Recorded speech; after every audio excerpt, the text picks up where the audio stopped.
Hi, I'm Ollie. Welcome to Oxford Online English. In this lesson, you can learn how to make small talk in English. You'll learn how small talk can help you to connect with others around you. And you'll see examples of common small talk conversation topics and dialogues. You'll also see useful questions and tips you can use to make small talk in English. First, if you enjoy our videos on YouTube, why not visit our website, oxfordonlineenglish.com. Every video lesson has the full script, and many have quizzes which you can use to practice. You can also take online lessons with one of our many great English teachers. Let's get back to our topic, small talk.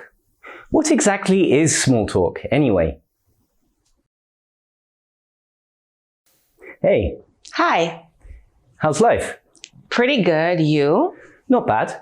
What have you been up to recently? Oh, not much. I've been busy at work. What about you? What's new? Same, though I'm going away next month. Really looking forward to it. In the dialogue, you saw some basic small talk. Think about two questions. What is small talk? Why is small talk important?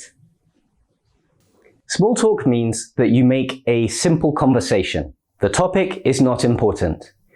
When you make small talk, you don't give many details. You might ask questions like, how's life? What have you been up to recently? Or, what's new with you? But you don't expect a detailed answer. Many people dislike small talk or complain about it. They say that small talk is boring or that it's pointless. Small talk might be boring, but it's not supposed to be interesting. That's not its function. Small talk definitely isn't pointless. So, what's it for?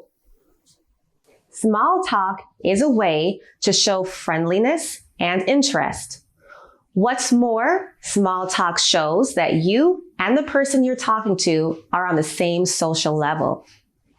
Think about it. Managers don't usually make much small talk with their subordinates. Teachers in schools don't make a lot of small talk with their pupils. Police officers don't make small talk with criminals they arrest. Why not? It's about hierarchy. Managers are above their subordinates in the office hierarchy. It's the same for teachers and school children, or police officers and criminals. They're on different social levels. If you meet a new colleague or a new client, or you start a new class and you want to make friends, making small talk sends a social signal. It says, we're on the same level, so we can be friendly with each other. Plus, small talk is a way to avoid silence in conversation, which makes many people uncomfortable. So, what should you remember from this? When you make small talk, don't worry about the topic and don't worry about being interesting. That's not the point of small talk. Remember the 3 questions you saw before? Can you remember them?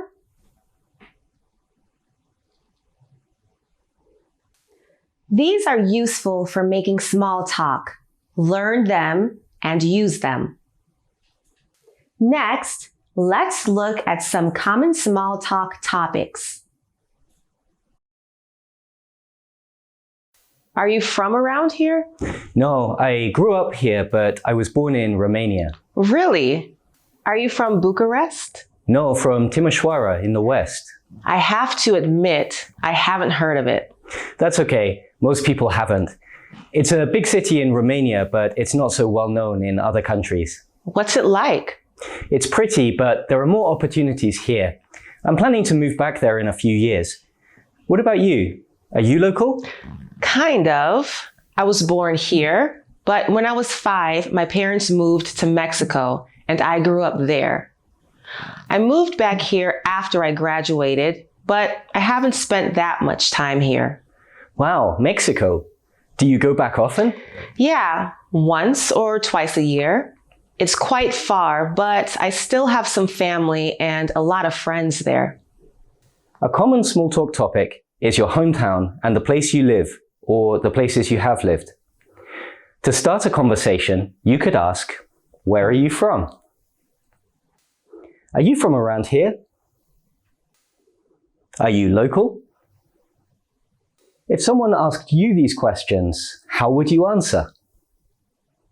You could say, I was born in, but I've been living here for a while now. Yes, I was born here and I've lived here all my life. I'm originally from.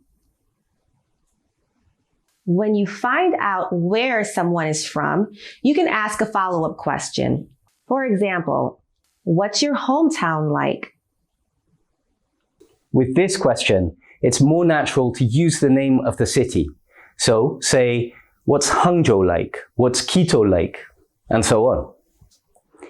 If the person you're talking to is from another city or country, you could ask, do you go back often? Remember, with small talk, keep your answers short. Give some information, but don't go into a lot of detail. Also, try to find a balance between asking questions and giving information about yourself. Next, what other common small talk topics can you think of? Let's look at another. Any weekend plans? Not much. I'm planning to play tennis on Saturday, then maybe go out for dinner with some friends. You? I'm just having a quiet weekend. That's nice sometimes. Actually, I prefer to get outdoors. I do a lot of wild swimming, but it's too cold at the moment, so I'm going to be boring and catch up on some housework. Wild swimming? You mean swimming in lakes and rivers and so on? How did you get into that? I used to be in a swimming club, and one of my friends there took me to a lake where you can do wild swimming. I started with short distances, and now I'm training for a 10K. 10 kilometers? That's crazy. It's like anything. If you work towards it slowly, it's quite possible. Have you tried it? No, I'm not big on swimming. I've done some long distance running, which I guess is similar in a way. I wouldn't know. I hate running. Talking about free time, hobbies, and plans for your days off is a common small talk topic. Look at 3 questions you heard in the dialogue. Can you remember the missing words?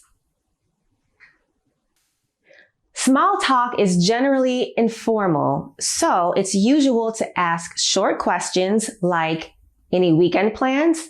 Rather than full questions like, do you have any plans for the weekend? If someone has an interesting or unusual hobby, you could ask, how did you get into that? Could you explain what this means? This question is asking, how did you become interested in this? How did you start? You might answer with something like, I've been doing it for years. I got into it when I was a student.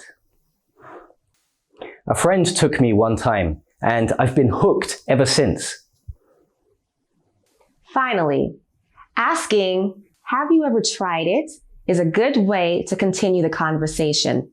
If the other person says yes, you have more to talk about. Let's see one more common small talk topic. How was your weekend? It was nice. My brother and his family came to stay. Oh yeah? So you have nephews and nieces? Yeah, actually, I have 10. Wow, I had no idea. How many of you are there? 4 boys. I'm the third. You don't have kids, right? No, not yet. You have 1 or 2? Just 1. We'd like to have a second, but our apartment is so tiny, it's difficult to think about that right now. What about the rest of your family? Do you have any brothers and sisters? I have 1 brother and 1 sister and 1 niece. Nothing like your family. It must be chaotic when you all get together. Yeah, it is. Fun though. First of all, be careful with asking people about their families if you're in another country or another culture. You don't want to be oversensitive, but in different cultures, some questions might sound too personal. For example, asking, are you married or do you have children to someone you just met might be uncomfortable. It's difficult to say because so much depends on context. Just think about it and remember that in different cultures and countries, people might have different expectations. Another tip. It's good to wait for the other person to mention their family before you ask questions about it. For example, in the dialogue, Ali mentioned his brother, and then I asked him questions about the rest of his family. Anyhow, let's see some useful small talk questions to ask about someone's family. In the dialogue, you heard, "You have nephews and nieces?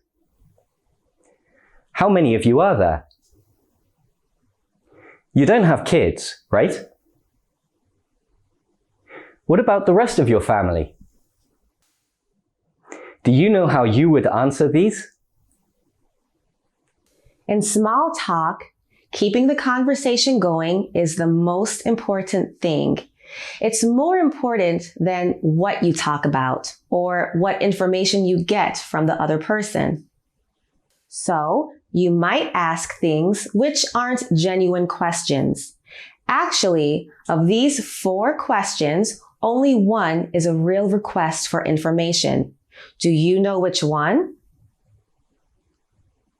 The second is a real question, where you're asking for information. What about the others?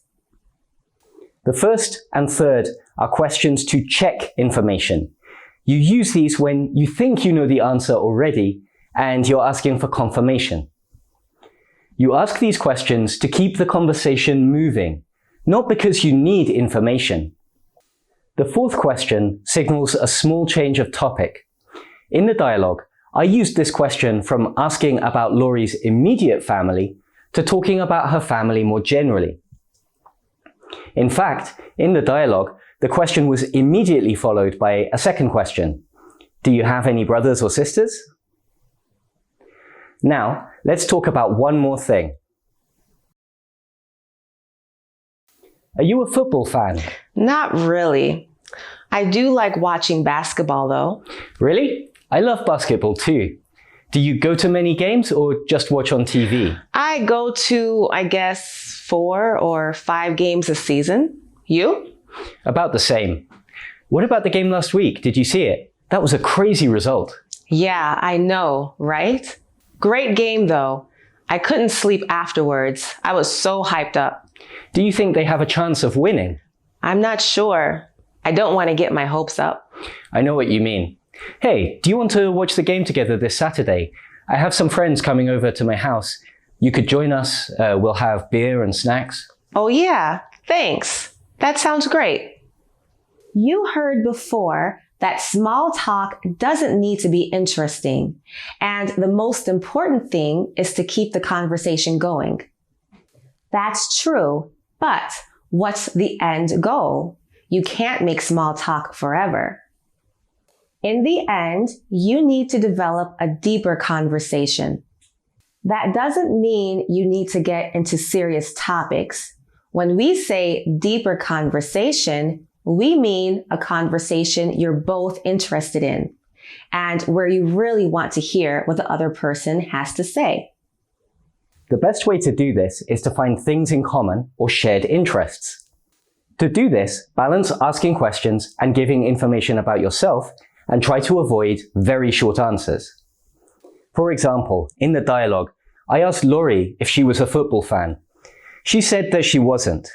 Then she added that she likes a different sport, basketball. This gave us something new to talk about, and we found something we have in common.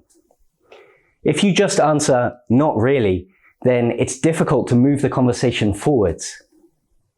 Finally, a question. Expectations and etiquette around small talk can be very different in different parts of the world. Compare what you've heard in this lesson to how things are in your country and your culture. Do you have a similar approach to small talk, or are there differences? Let us know your thoughts in the comments and share your ideas with English learners from all over the world. Thanks for watching. See you next time.